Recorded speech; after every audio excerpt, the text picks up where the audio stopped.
HSC 25 and 26 batch arts commerce science সকল শিক্ষার্থীদের জন্য একটা সুখবর রয়েছে।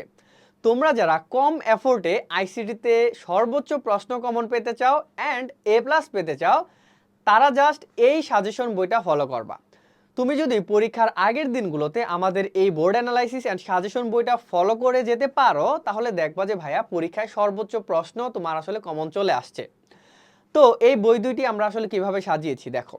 প্রথম বইটির নাম হচ্ছে খণ্ড 1 ICT board analysis and suggestion CQ plus MCQ, অর্থাৎ বিগত 7 বছরের লাস্ট 24 থেকে 17 পর্যন্ত বিগত 7 বছরের বোর্ড প্রশ্নগুলো অ্যানালাইসিস করে আমরা এই সাজেশন বইটা তৈরি করেছি। এখানে তুমি সিকিউ এমসিকিউ জ্ঞান অনুধাবন তিনটার আলাদা আলাদাভাবে অ্যানালাইসিস অ্যান্ড সাজেশনগুলো পাবা। এই অ্যানালাইসিস অ্যান্ড সাজেশন ফলো করলে তোমার আসলে লাভটা কি হবে দেখো।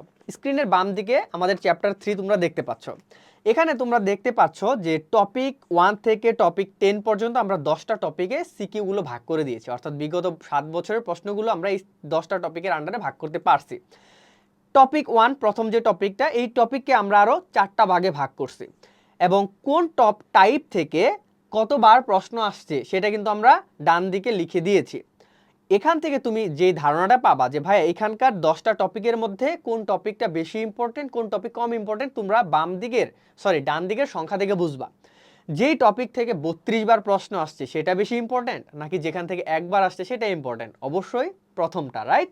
তো এইভাবে করে তোমরা বুঝতে পারবা যে ভাইয়া কোন টপিক থেকে বেশি প্রশ্ন আসতে পারে এবং কোন টপিক থেকে কি ধরনের প্রশ্ন আসতে পারে। যেমন টপিক 1 রূপান্তর থেকে 4 ধরনের প্রশ্ন অ্যাকচুয়ালি হতে পারে। তুমি যদি এই 4 ধরনের প্রশ্নগুলো প্র্যাকটিস করে যাও, পরীক্ষায় দেখবা যে ভাই কমন আসবে মাস্ট। তো এভাবে করে অ্যাকচুয়ালি আমরা সিকিউ এমসিকিউ জ্ঞান অনুধাবনগুলো অ্যানালাইসিস করে দিয়েছি। অ্যান্ড বইয়ের পরের পেজে যদি চাও তাহলে তোমরা দেখতে পারবা সিকিউ অ্যানালাইসিসগুলো আমরা যেভাবে সাজিয়েছি সেইভাবে বোর্ডের বিগত বছরের বোর্ড প্রশ্নগুলো টাইপ ওয়াইজ সাজানো আছে। অর্থাৎ তুমি প্রথমে অ্যানালাইসিস দেখে বুঝলা কোন টপিক বেশি ইম্পর্টেন্ট কম ইম্পর্টেন্ট, কোন টপিক থেকে কোন টাইপের প্রশ্ন হয়। অ্যানালাইসিস চার্ট থেকে তুমি বুঝে গিয়েছো। এরপরের কাজ হইলো সেই টাইপের প্রশ্নগুলো বোর্ডে কিভাবে আসছিল, উদ্দীপক কেমন আসছিল সেগুলো প্র্যাকটিস করা। এই প্র্যাকটিস যেন তোমরা করতে পারো এই জন্য আমরা পরের পেজগুলোতে টাইপ ওয়াইজ বোর্ড প্রশ্নগুলো সুন্দর করে সাজিয়ে দিয়েছি। একইভাবে ভাইয়া এমসিকিউটাও আমরা খুব সুন্দর করে টাইপ ওয়াইজ সাজিয়ে দিয়েছি। জ্ঞান অনুধাবনও টাইপ ওয়াইজ খুব সুন্দর করে এই অ্যানালাইসিস অ্যান্ড সাজেশন বইটাতে সাজানো আছে। দ্বিতীয় বইটা কি ভাইয়া তাহলে? এটা হলো খণ্ড 2 যেটার নাম হচ্ছে টাইপ ওয়াইজ সিকিউ সলভ। দেখো এই অ্যানালাইসিস বইতে আমাদের কিন্তু শুধু সাজেশন এবং সাজেশন অনুযায়ী বোর্ড প্রশ্নগুলো সাজানো আছে টাইপ ওয়াইজ।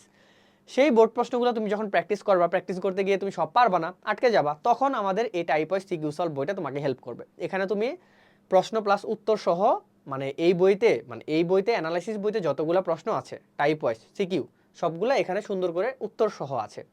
তবে মেইন প্র্যাকটিস বুক তোমার এই অ্যানালাইসিস বইটা হবে। কালকে তোমার আইসিটি পরীক্ষা, এই বইটা তুমি প্র্যাকটিস করে যাও ভাই, ম্যাক্সিমাম প্রশ্ন তোমার কমন চলে আসবে, তুমি এ প্লাস পেয়ে আসবে পরীক্ষায়।